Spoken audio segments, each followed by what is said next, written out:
안녕하세요. 3월 22일 월요일입니다. 오늘 말씀 사도행전 19장 23절에서 31절까지 말씀입니다. 오늘 말씀 제목이 에베소를 뒤흔든 복음의 능력입니다. 복음의 능력이 에베소를 뒤흔들었다는데요. 어떻게 뒤흔들었는지 오늘 말씀을 통해서 살펴볼 수 있습니다. 오늘 본문 앞의 말씀에도 복음의 능력이 어떠한 변화를 일으켰는지 보게 되는데요. 예를 들면 마술을 하면서 살아갔던 사람들, 그것이 생업이었을 텐데 복음을 들으니까 도저히 이 마술을 하며 살아갈 수가 없는 것입니다. 그래서 마술책을 완전히 불태워버립니다. 자신의 생업을 바꾼다는 것 참 쉽지 않죠.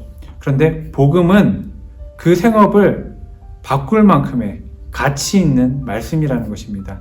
진리의 말씀이라는 것입니다. 하나님을 보여주거든요.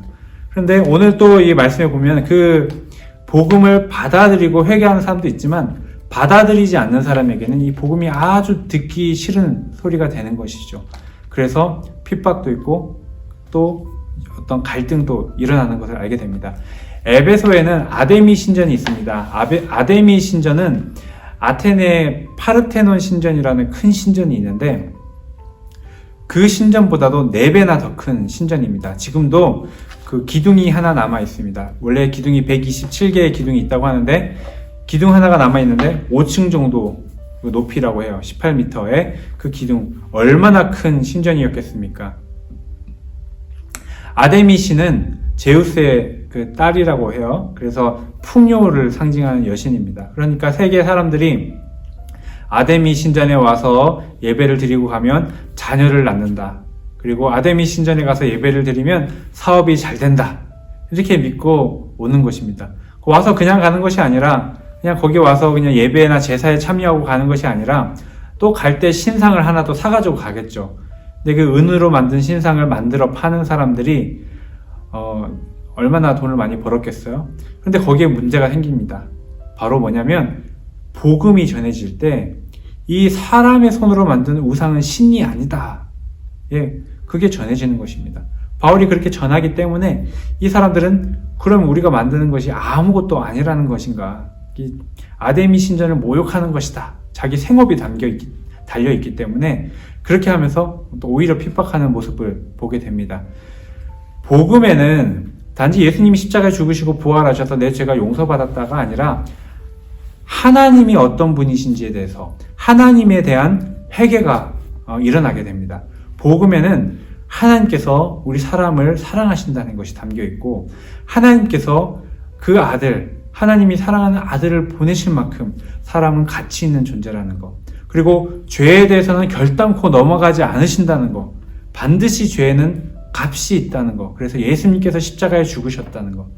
예수를 믿는 사람은 죄가 용서받고 성령이 임하신다는 것.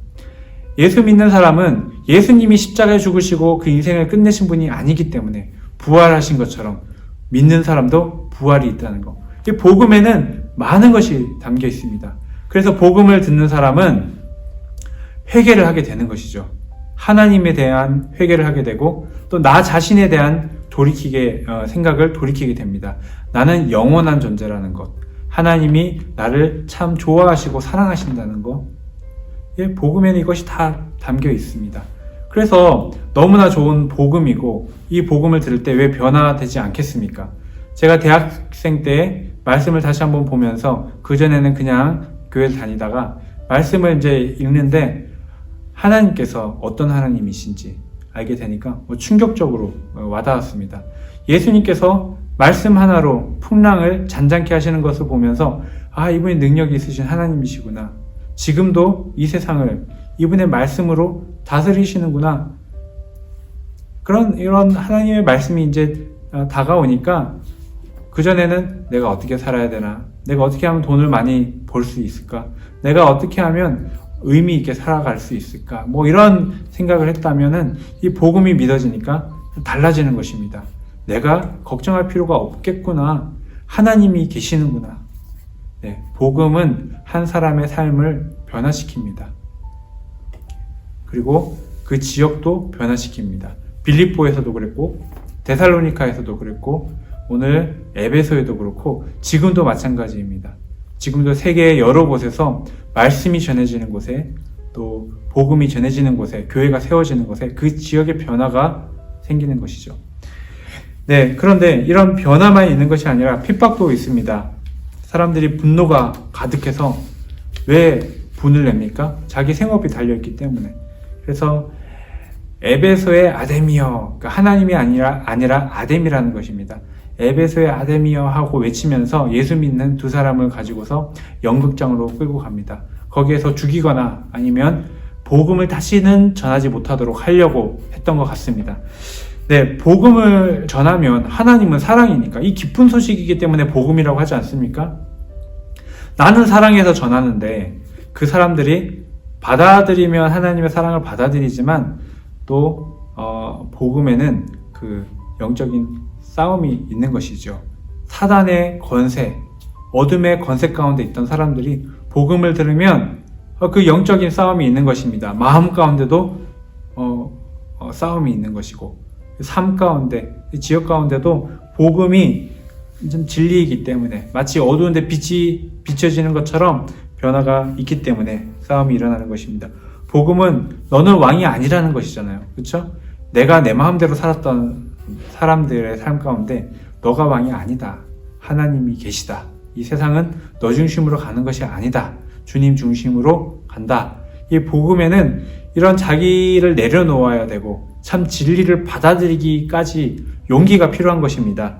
그래서 자존심도 또 욕심도 다 내려놔야 되는 것이기 때문에 갈등이 있는 것입니다. 진짜로 복음을 믿는다라면 반드시 변화가 있습니다. 그리고 영향력이 있고 갈등이 있는 것입니다. 우리는 어두운 세상 속에 살아갑니다. 하나님도 없고 하나님을 모르고 살아가는 그런 세상 가운데 살아가기 때문에 우리는 복음을 더 잘 알아야 합니다. 그리고 또 하나님께서 날마다 말씀하시기 때문에 그 말씀을 듣고 또 복음의 가치관과 생각으로 나를 돌아보고 내 생각을 바로잡아야 할 것입니다.